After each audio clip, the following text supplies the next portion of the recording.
Welcome, everybody, to another episode of Rough Ice Podcast.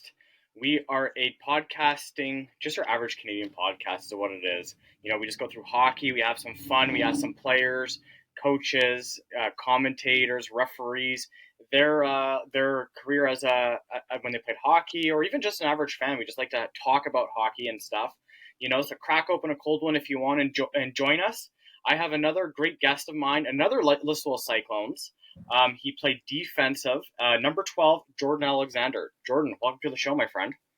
Thank you. Thanks for having me. It's a pleasure. Perfect. So, how's the off season? I know this was the last year you played for the Cyclones. Any plans? Like, have you had a good off season? Was it kind of weird not knowing that you're not going to be going back to the junior B, or what's their thoughts there, bud? Well, I still really hasn't sunk in this year. It's still kind of crazy how everything happened, and it happened so fast. And just kind of been working and trying to stay on the ice a bit because who knows for next year. But yeah, it's been a lot of fun. So I ask all my guests this, and I'm going to put you on the spot. But who's your favorite team growing up?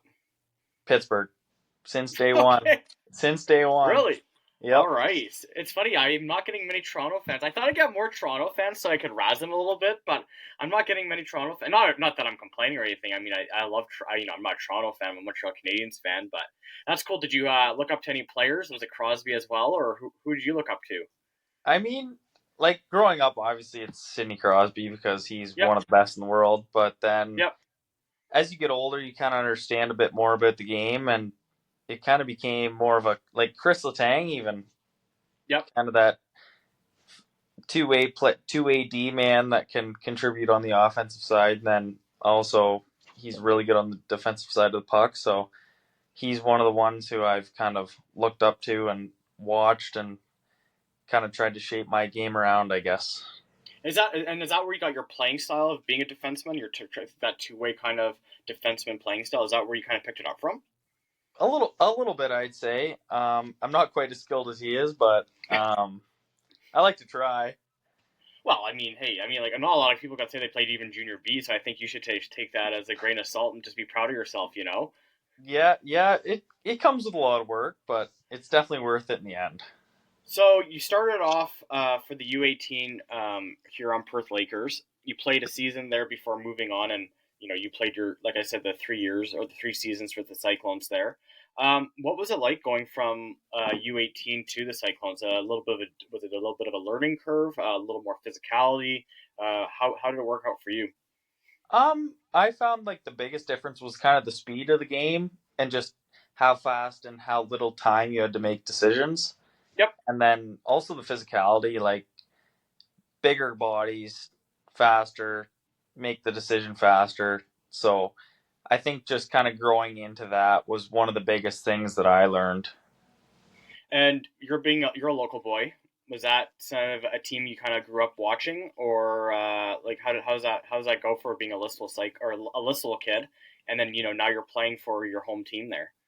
For sure. I mean, obviously growing up as a kid, playing all the way through minor hockey up in Listowel, and then you'd spend your night at the rink Friday night at the Steve Kerr and Yep. and the Listy Mem, obviously.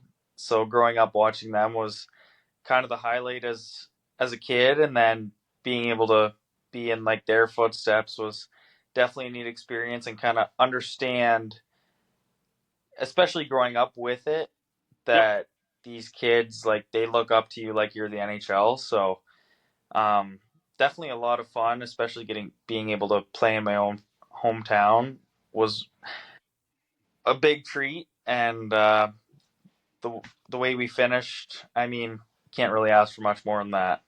Well, when you win the Sutherland Cup and the Cherry Cup, I mean, at your home ice, like both of them are home ice. Not a lot of teams could say they did that too. That's especially when you're at a sold out crowd. What's that like going through it as a player, seeing that?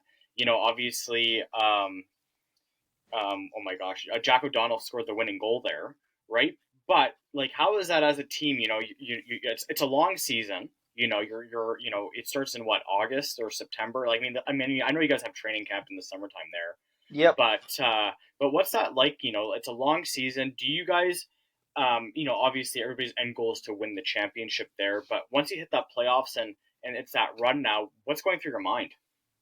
Well, I mean, growing up watching it, because I was there when they won in the 2018 playoffs there, Yep. just the energy in the building was kind of electric, and you don't really know because you're just sitting in the stands, and then to be that one, to be playing, it's kind of unreal, and you don't really know what it's like until you're in it, Oh, and exactly. just the energy that runs through your body is kind of crazy. So how do you prepare? There's the disciplinary aspect of it. I mean, obviously a lot of teams in the beginning of the season, the discipline isn't as strict, I would say, as going into the playoffs. You could obviously play the penalty, play the body a little bit more. If you get a penalty or whatever, it's not going to affect. I mean, like it's going to affect you, but it's not like a do or die situation. You could kind of fix your playing style as the season goes on. But how do you control yourself as a player, playing more of a disciplined game going into the playoffs versus, regular season? Well, I mean, for me, it was almost to just kind of buzz out the crowd and pretend they're not even there because sometimes just the amount of like the emotions running through you kind of can sometimes get the best of you. So the best way to try and I found to tune was to tune out the crowd and almost pretend like it was an empty building. Do you have any pre-game rituals besides your socks that have like the thousand holes in them? I mean, the socks are one, and then I mean, I wasn't I it was kind of a ritual and then it just became like muscle memory. Yeah. So I was kind of on a time clock, like show up to the rink at this time and then change at this time and tape my stick at this time, warm up, and then kind of get dressed right side, left side. And I'd say that's kind of one of my biggest things. And then also another thing was pregame handshakes. That was a big one. Okay. Yep. And it's funny that you say that because a lot of talking to a lot of other players that that you played with during the season. I think we all did it. I mean, even as a timekeeper and somebody that's an executive, I think I came home from work and had a pregame nap, and like I told I was like, I gotta have my naps in. I can't change anything, right? And it's 100%. fun. And that's just how I think that's just how as a hockey player. I never played junior B or whatever. I played travel and house league and stuff. So for me, I never played the level that you guys did, right? But Yep. it's funny how there's always these hockey superstitions, right? It's like almost like being a fisherman. They have the fisherman. You can't bring a banana on the boat. You can't bring your luggage. You can only put your stuff in a plastic bag, right? It's the same stuff, right? Like how you do that, and it's funny because I think I wouldn't say it's more of a new thing, but talking to older players is definitely, I think, more of a generational aspect to it, right? Because I talk to guys, the fitness level that you guys have now, which we're going to get into, has changed a lot because, you got hockey players, that played in the 90s, 80s, 70s. There wasn't the physicality, or I should say physicality, but there wasn't the fitness aspect that you guys go through now, For right? The sure. game's much more faster. You guys are all, have your special drinks and like your bio steals and whatever, Yep. right? There's the medication. And I think even now, the biggest difference now is how fast, not just you guys, but professional players, whatever sport they play in, is how fast they can recover from injury now, For sure. right? Like the technology there, like I think it's called, correct me if I'm wrong there, Jordan, but the one where they take like the dry ice or they put you in a cold room, is it cryo or something like Yeah, that? the Or cryo something. have you Yeah, done it? I have not personally. Okay. I kind of wanted to near the end of the season there because my body was just in pain, so I was just like, find me something that'll fix me. But that wasn't in the options. So So let's go through that. What is like I said, like I want to hear. Let's get to that because talking to, like I said, players that I've had previously on my podcast there, they've talked about how there wasn't really a fitness thing. It was they went out and had beers or whatever right after the game, and there wasn't the stringent whatever it was. They went out, played hockey. The fighting was more fighting. You're a team and all that stuff. But what is that like as you're in this type of hockey nowadays? What's the fitness level side of it? Like, what do you go through on a day to day basis, or give me through like a typical conditioning day? well, a normal week we'd have the Monday off, and Okay. then Tuesday we'd have a workout for an hour, and then we'd have practice for an hour and a half Tuesday nights. and then Wednesday we'd have CrossFit for an hour, and then we'd practice for an hour and a half. Yep. And then Thursday was kind of like your flow day, so you didn't work out, and then just kind of did just touch pucks, shoot pucks, just feel good going into game day. And then Friday we'd play, and then you could play Saturday and Sunday or one of the Yep. two, and then you'd just redo it all the next week. So I mean, by the end you just kind of got used to it, but then at the start, like in that early August, you were like sore. You'd feel it for a couple days, but then by the end of it, your body just grew into it basically, and you just became a running time clock, and just your body knew what was going on, and the recovery eventually got better just because um, your body knew what was going on. So I think they call it. I think I gotta go back to this. It's like grade 9 or grade 10 high school for me. But my gym teacher always called. He said that you always have DOMS. So if you're sore, it's called DOMS, which is delayed onset muscle soreness. I don't know yep, if they ever taught you that or whatever. But yep, that's exactly what they have, right? You guys are going through your DOMS or whatever, right? So that's quite interesting how they make you go through. That's almost like a full time job, really, if you think about it. Like by the time you do the Monday to Friday, you're playing your hockey games and it starts all over again. No. pretty much. I mean, I worked through the whole thing, and it was like, oh my gosh, I should be getting paid for this. Kind of crazy. And people that are listening, or maybe you're a first time hockey fan or whatever, these kids don't get paid. In Canada, I'm not sure how it is. Like, I don't know how it is in the States. I know for semi pro and professional hockey, you do get paid, but a lot of the junior guys in Ontario, whether you play junior B, major junior A, whatever, these kids don't get paid. That's This is right. all they do it because they either want to make the NHL or they just love doing having playing hockey or whatever, right? So That's right. it's a lot of volunteer. It's a lot of work. Players, coaches, organizations, everything like that. It's very in depth, right? 100%. Did you have a player that you always had to like let's say you should send a text and said, hey man, like do you want to hit the gym or whatever, like I'm going today, like was there always like a teammate that you had that you just you guys always worked out together and stuff?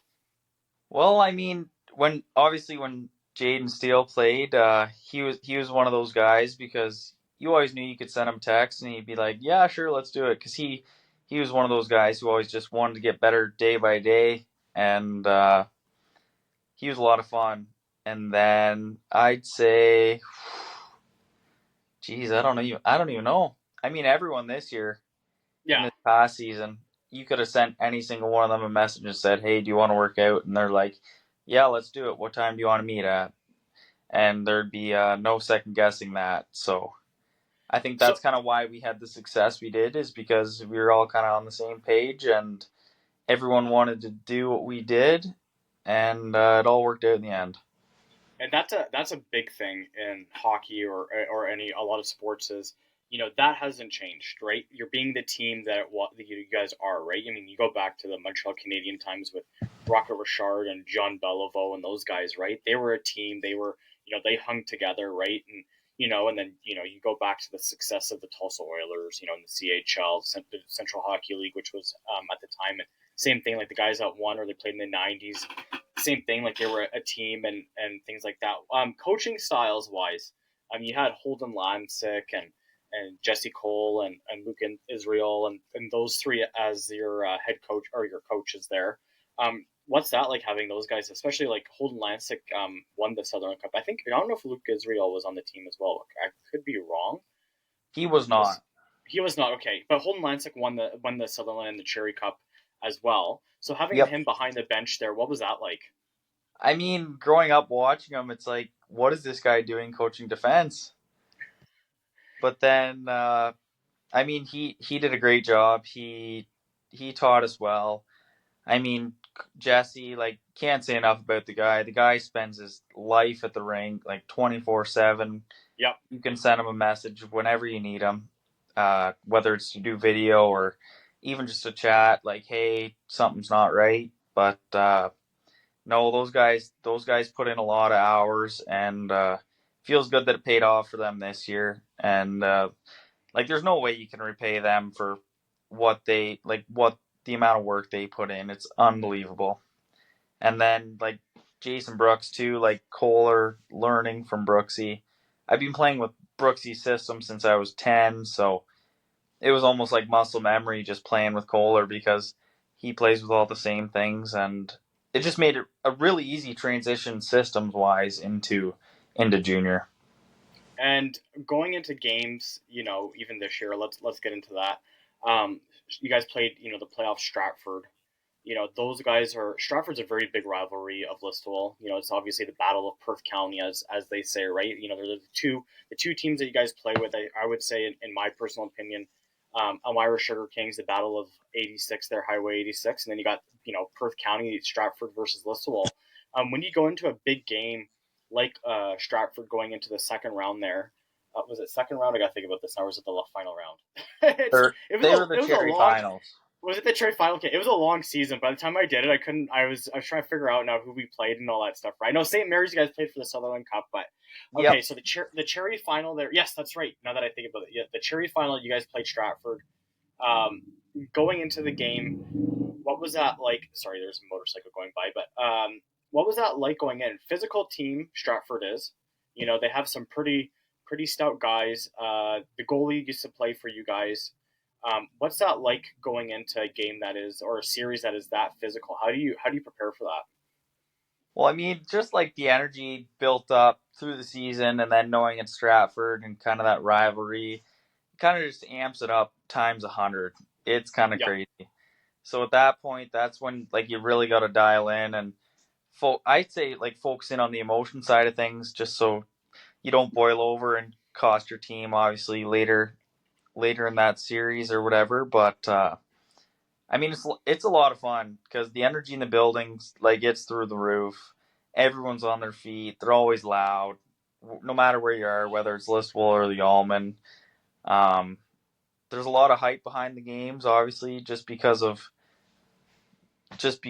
the rivalry, and I'd say it's a lot of fun to play in, and not many people get to experience that. And like the adrenaline flowing through your body is unbelievable, And going in, like I said, like Stratford is a very old arena. for sure. Those boards are probably stiff as heck, are they not? Yep, they're like cement walls.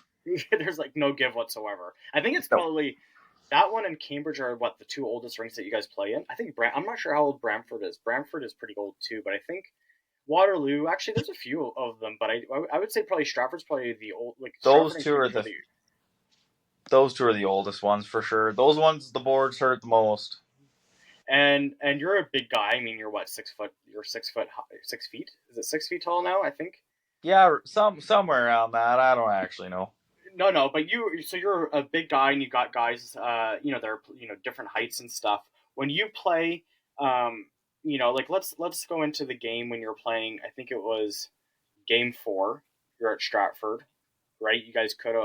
I believe you guys won the the Cherry Cup on game five back at home, right? Correct, Now that game was of high emotions going in, for right? sure. You guys, if you won it, you would have won the Cherry in Stratford, right? But if you lost, you came home and you obviously, you guys obviously won it, the Cherry in Listowel. Um, when you have the, let's go into the fight with Dietz there. He's not a fighter, but he's Right, just like that. He's just that your face type of guy. You're in your face. If you have him on the team, you love him. But if you don't, if you play against him, you hate him. He's just that type of character. I call him like I think I told him in the beginning or during the season. I was like, you're like a Brad Marchand, hundred right? percent. Right? You're that Brad Marchand that people love if you're on the team, but you hate the player if he's not on the team, right? Yep, Um, a little and bit. there's a and there and you got to be thankful, or thankful to have a player like that that will take the physicality. Going in, you guys, 10 years ago, 15 years ago, that would have been 5-on-5. Drop your gloves. You take a number type of guy. Today's world, it's kind of different what it is, right? You guys are kind of more. I would say it's just the way the hockey game has become, right? We're kind of getting rid of that enforcer type of character now versus what it was 10 or 15 years ago. As a player, do you kind of wish that you guys had that enforcer level back at it, seeing Dietz get rocked, and I'm not saying in a bad way because you guys didn't take a penalty on that, or and if you did, it shouldn't have been a penalty on you guys anyways, right? But Right. you guys played that. Don't touch a player. Let's sit back, let them take a penalty. Let's go on a 5-on-4, try to win this game.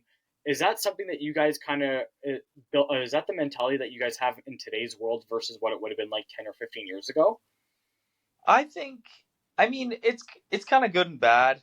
I mean, at Yep. sometimes in the game, obviously you wish for there was that enforcer role where you could just like tap the guy on the shoulder and he'd go grab a guy and do his job.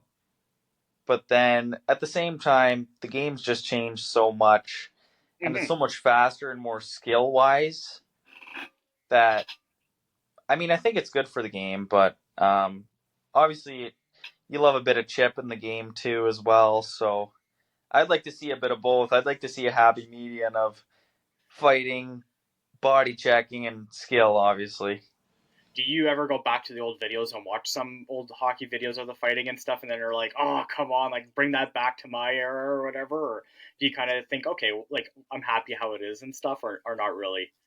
for sure. I mean, some days, some games, depending on who we were playing or what the situation of the game was, you go back and you watch some good old Wendell Clark. Yeah. You'd watch some Wendell Clark film just in case. And do you and so like and here's the thing, like do you know what tie downs are or no? I don't think so. No. So it was big when I was around, or when I was growing up. There was what they called tie downs, and tie downs are they literally tie down your jersey to your shorts or Okay. to your equipment. So if you got into a fight, the guy cannot jersey you because your jersey's tied down. But Oh in yeah, yeah, hockey, yeah. and this is I know this more in the CHL because that's why I grew up in the Central Hockey League. So if I was fighting you and I jerseyed you and I pulled your jersey right over your head, you would Yep. get a game misconduct for I think it was not unsportsmanlike, but it was like equipment, whatever it was, unsportsmanlike equipment, whatever they call that. Okay. Yeah. So a lot of guys, what they do is they get tie downs as a fighter and stuff, right? But I don't even know if they still come on the market. Um, I don't. I think I still have mine somewhere in my hockey jersey, right? Not that I was a big fighter or anything like that, but I always had it just in case because I don't want to get jerseyed and things like that, right? But I was just curious if you guys had them or not. But yeah, that's what it was. So if you got into a fight and the guy lifted over your jersey right over your head and it wasn't tied down, you would automatically get suspended for the next game for having like the equipment not properly tied down or whatever. Right, like equipment failure. Equipment failure. I forget. There's a certain name for it, but there's things like that, right? There's a guy. You'll have to for other guys who are listening to the podcast, and you're gonna like this, Jordan. But there used to be a penalty back in the day in the CHL, and it was called instigating penalty. Yep. So what it was is if you were the guy that instigated the penalty, you would get the automatic 2 and then a 4 for fighting or whatever it was, right? And Yep. there's a guy that I looked up to named Doug Lawrence, and I had Chuck, the referee that was on my show, and he said the player he played Doug Lawrence played it smart because what he would do is he'd run up to Chuck, who's a referee, and he would say, "All right, you see, Chuck, there's 4 minutes left in the period. At 3:30, I'm dropping the gloves with so and so." And he would never get the instigating penalty because he told the ref what his plan was going to be. Oh So sure god. enough, at 3:30 he'd come up for a shift and he'd go on the ice and he'd fight somebody and they both get maybe 2 for a roughing each of them or they both get 4 or whatever it is, but he never got the instigating penalty because he always went up to the ref at the time and said, "Hey, I'm going to fight at so and so." I'm not sure if that's the right way to go about it, but hey, I mean, if it works for him, it I works, mean, hey, right? if you could avoid a penalty or the extra 2 minutes and do it that way, why not, right? So 100%. so, so did you besides Sidney Crosby, who else did you look up to? Was there any other players, like the fighters that you looked up to besides Wendell Clark? Was there somebody else that you looked up to, or was that more the type of like obviously it's the type of hockey you guys watched and stuff, right? It was Sidney Crosby who Right. was a really good player. Like I remember seeing him win the golds for the World Juniors like 15 years ago. Yep. I mean, in Adam, like growing up before a tournament or something, Brooksy, he'd have on the projector Wendell Clark highlights, and I mean that was Adam. That was before contact was a thing, so I mean that Yep. got you pretty fired up. And then, I mean, obviously Chris Letang, Crosby, and that was when um, Hedman. He was young, Yep. and he was kind of changing the game a little bit, just with the more offensive side of the puck. And he was also one that I kind of looked up to, and he played that 50-50 game where he could capitalize on offense and then also be that shutdown kind of guy. So I'd say those are the And two that I kind of looked up to the most. and what about junior, like major junior? Being so close to the Kitchener Rangers or the London Knights or whatever. Did you ever go to any of those games or have a favorite major junior team growing up, or not really? I never really got to many major junior games, just with obviously busy schedule at home, Yep. hockey, Yep. everything going on. But then, I mean, you obviously hear about the Guelph Storm and the Kitchener Rangers, so you Yep. kind of float around that, and you hear about Logan Stanley beating up some guy in Kitchener and stuff like that. So you watch those highlights, obviously, but um, no, didn't really have that one player in major junior that you're like, oh, I kind of want to grow up to be like him. There's a few that came. I mean, like Arbor Jackeye there, like he plays for the Montreal Canadiens, right? But Yep. he's a very like I would say he could score goals, but he's also not afraid to drop the gloves, Nope, right? not at all. And you got guys like that, or Brandon Prust played for the Montreal Canadiens. He was the same thing. He was a fighter that when he played for the London Knights, and like those guys right there. They it's kind of like I said, the enforcer is it's kind of going away. But I think we're kind of I don't know about you, Jordan, and you could disagree with me if you want there on this. But do you think we're just kind of a turning point where maybe 10 or 15 years from now it's going to come back because nobody's going to be fighting somebody anymore because of a cheap shot or whatever? Or what do you think on that? I mean, I kind of hope it comes back because I mean, I mean, you need a bit of both. I like that aspect of the game. It keeps you on your edge of your seat, obviously, as a fan, and it's definitely. I feel like there's more kids growing up, like Matt Rempe in New York, Yep. and then you got Jack Eye. Um, Not that, I mean, Rempe, he's just a different story. He just goes out and he'll go fight whoever you need him to. But Jack Eye, he kind of picks and chooses, and I feel like it's slowly growing back into the game. I hope so. Do you have any growing up playing hockey? Obviously, like I said, you won the Sutherland Cup for Listowel. You won the Cherry Cup for Listowel. Do you have any favorite memories? Not just winning the championship, but overall as a career as a player. Do you have any favorite memories that really stuck out to you? I mean, growing up, um, playing minor hockey in Listowel, we won the OMHA and Major Adam. That was big with Brooksy, and then in Major P, we've pretty well the identical team as Major Adam. We also won the OMHA, so those are two pretty big things that have happened in my hockey career. And then to win the Sutherland Cup in Listowel, it's quite special.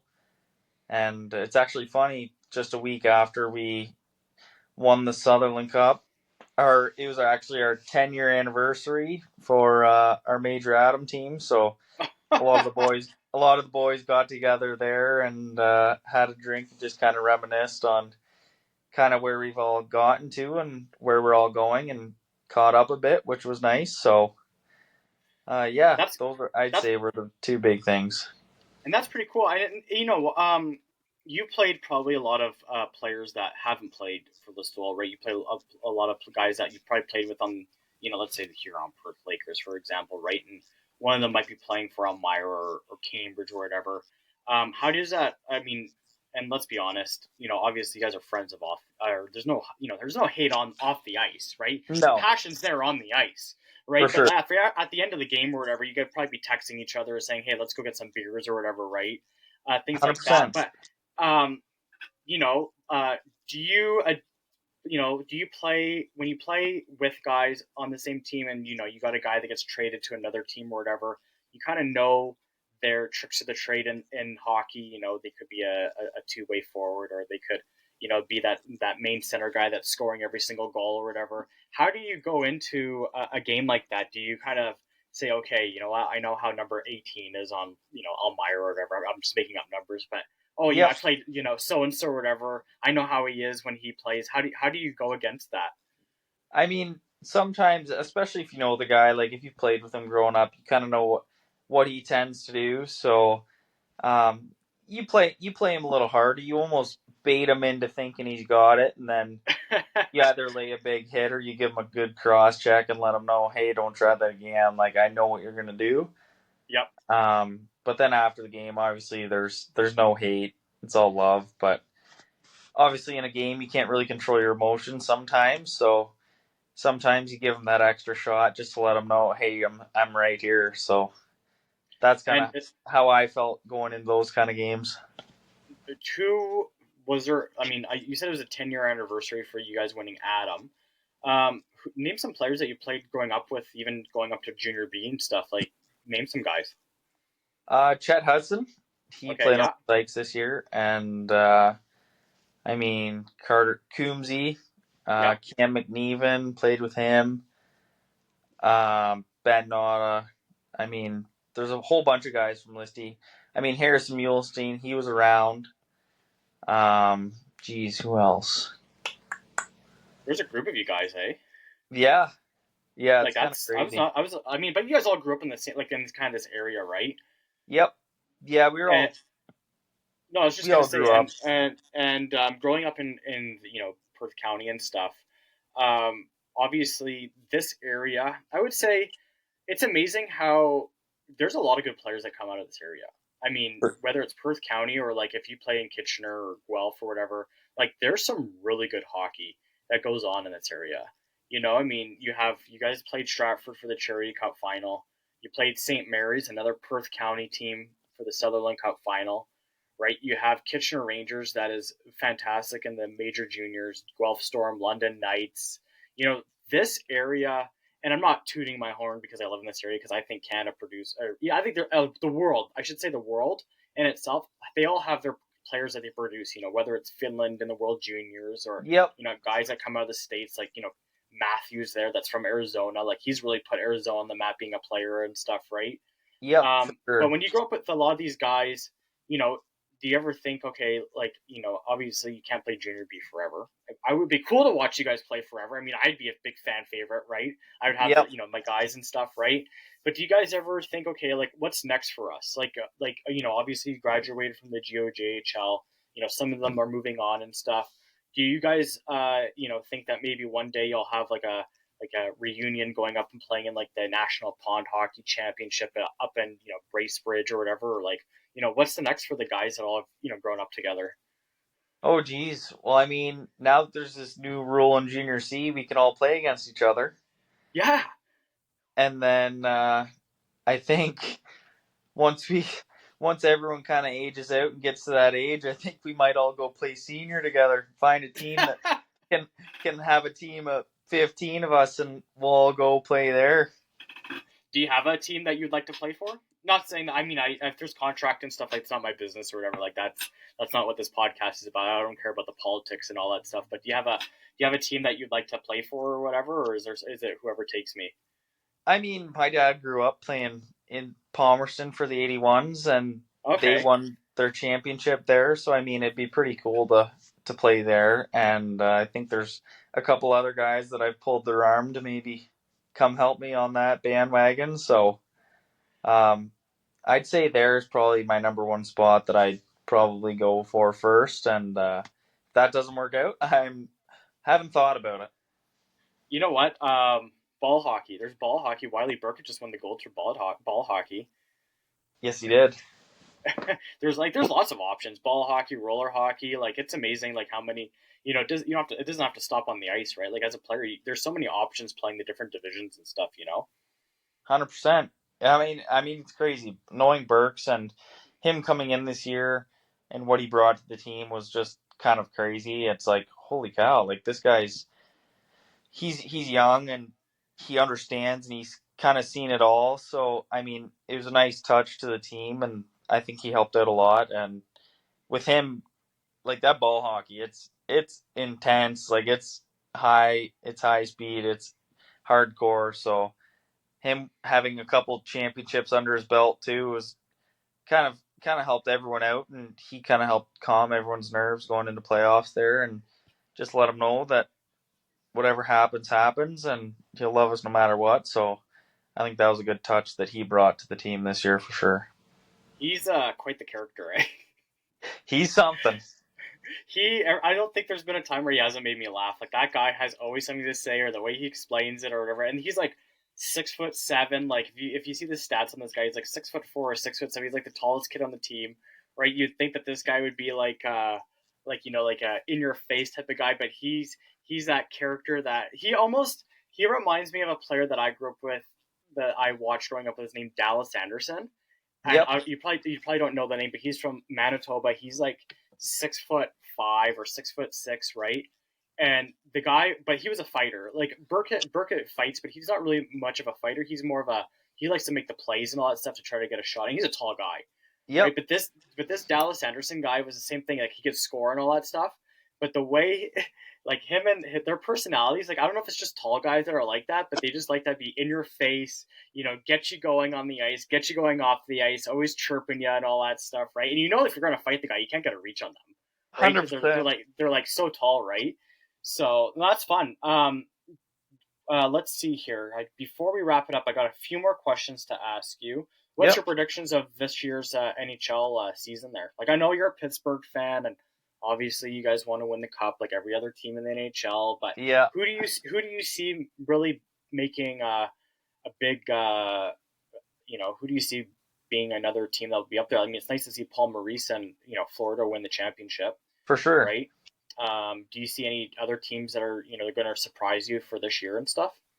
I mean, I think Nashville had a really good offseason, so I think they could put a run in for it, and then also, I mean, Boston, they made some moves this offseason, and then even maybe Vancouver after Mm-hmm. the year they had this year. So with Quinn Hughes, and I think they could make a push if they play their cards right.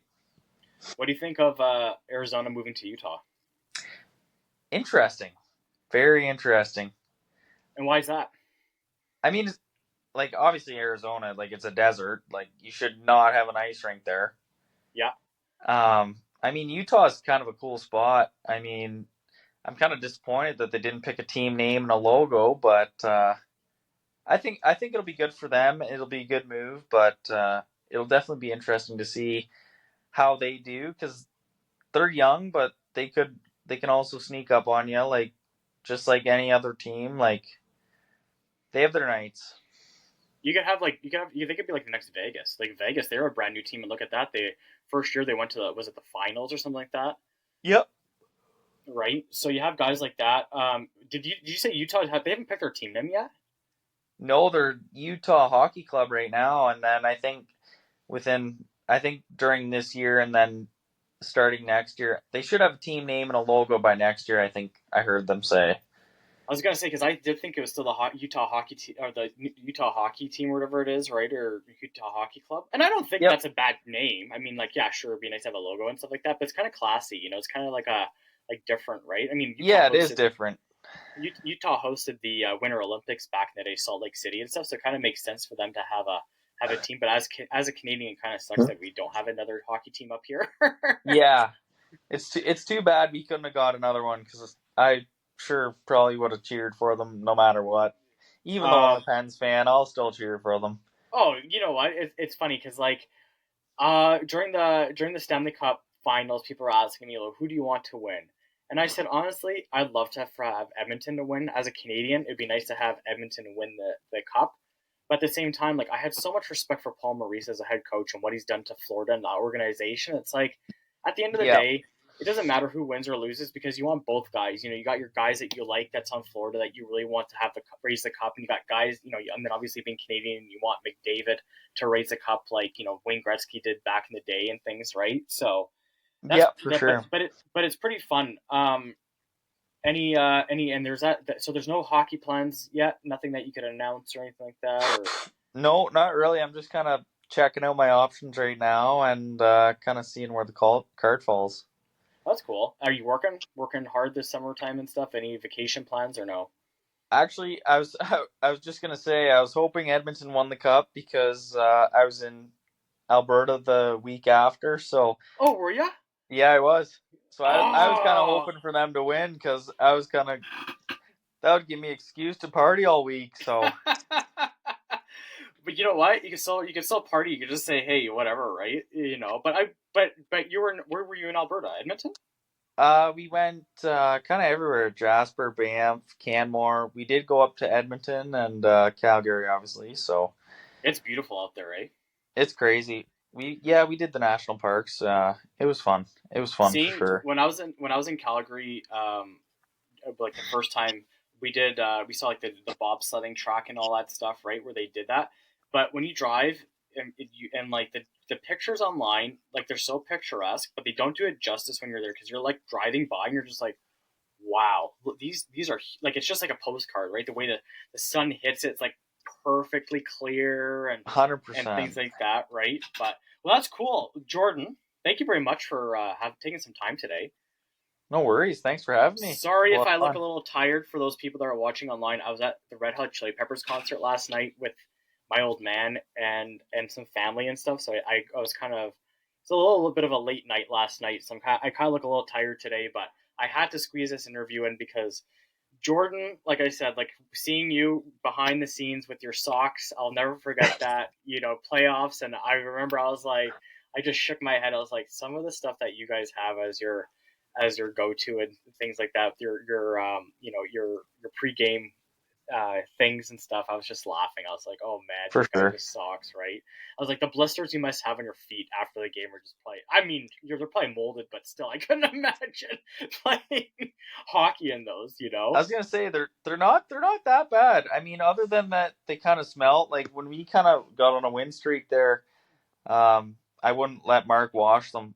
I'd tell him no. Really? I was like, they can't be washed until we lost. And then I got all my gear washed, fresh start again. And I mean, the socks, that's one thing. Like that, those are one thing that never changed. I mean, you could find me Tuesday, Wednesday, Thursday at practice, and I'd have a different tape job every day. But then Friday, when it came to game day, it was always the same, whether or not what happened during the game kept her the same. And for people that are listening, hockey equipment, you could say you wash it, it would still stink. My hockey equipment I haven't worn in probably like 10 or 15 years, and I think still to this day, you open that bag up and it's still that same fresh, awesome. Like I would say it's awesome. Yeah, Like it's just that hockey odor, right? That it hundred never goes percent. away. No, no, it's engraved in that hockey gear for sure. Yep, yep. Well, Jordan, thanks a lot for your time, my friend. I really appreciate it. And you know what? Hopefully, if you play senior hockey or whatever, we'd love to have you back on the show, man, and talk about how what's that like going on from the junior B to there if that ever happens. Whatever For sure. hockey, whatever. If you want to, even if you just want to say, hey, my team's making it to the finals. Can I come back on your podcast and tell everybody how much of a great team the Pittsburgh Penguins is? I would love to have you back on the show, man. 100% for sure. I'll reach out 100%. Awesome. Thanks a lot, Jordan. I really appreciate it. Have a good one, my friend. Perfect. Thanks, you too.